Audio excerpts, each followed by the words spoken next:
ദർശനം പഠിപ്പിക്കുന്നു. എന്നാൽ പരിസ്ഥിതിയുമായുള്ള ഈ പരസ്പര ബന്ധം ഇന്ന് നഷ്ടമായിക്കൊണ്ടിരിക്കുന്നു.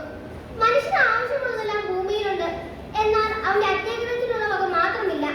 ഗാന്ധിജിയുടെ ഈ വാക്കുകൾ ഈ കാലത്ത് ഗൗരവ പ്രാധാന്യമുള്ളതാണ്. എന്താണ് കൂട്ടുകാരെ പരിസ്ഥിതി സംരക്ഷണം എന്നീ വാക്കുകൾ കൊണ്ട് അർത്ഥമാക്കുന്നത്?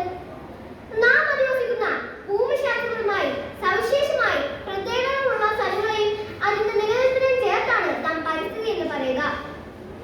ഈ പരിസ്ഥിതിയെ ഭാവതലമുറകൾക്കായി അതിന്റെ ഗുണനിലവാരം നശിപ്പിക്കുകയോ പുനരുദ്ധരിക്കുകയോ ചെയ്യുന്ന മനുഷ്യപ്രവർത്തനങ്ങളിൽ നിന്ന് പ്രകൃതിദത്തമായി സംരക്ഷിക്കുന്ന രീതിയാണ് പരിസ്ഥിതി സംരക്ഷണം.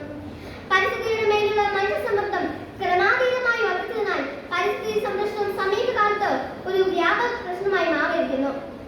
മനുഷ്യരാശിയുടെ തന്നെ നിലനിൽപ്പിന് ഭീഷണിയായിക്കൊണ്ടിരിക്കുന്ന പാരിസ്ഥിതിക പ്രശ്നങ്ങൾ സമഗ്രമായി പഠിക്കുകയും ഉചിതമായ പരിഹാര മാർഗങ്ങൾ കണ്ടെത്തുകയും ചെയ്യുക ഭൂമുഖത്ത് വസിക്കുന്ന ഓരോരുത്തരുടെയും കടമയും ആവശ്യവുമായി മാറിയിരിക്കുന്നു. സമാനതകളില്ലാത്ത പ്രകൃതി ദുരന്തങ്ങളുടെയും പാരിസ്ഥിതിക പ്രശ്നങ്ങളുടെയും അതിജീവനത്തിന്റെ നാടിനോട് കടന്നുപോകുന്ന നമ്മുടെ നാടിനെയും പ്രിയ സഹോദരങ്ങളെയും നൊമ്പരത്തോടെ ഓർക്കുന്നു. അതിനാൽ പരിസ്ഥിതി സംരക്ഷണം വഴി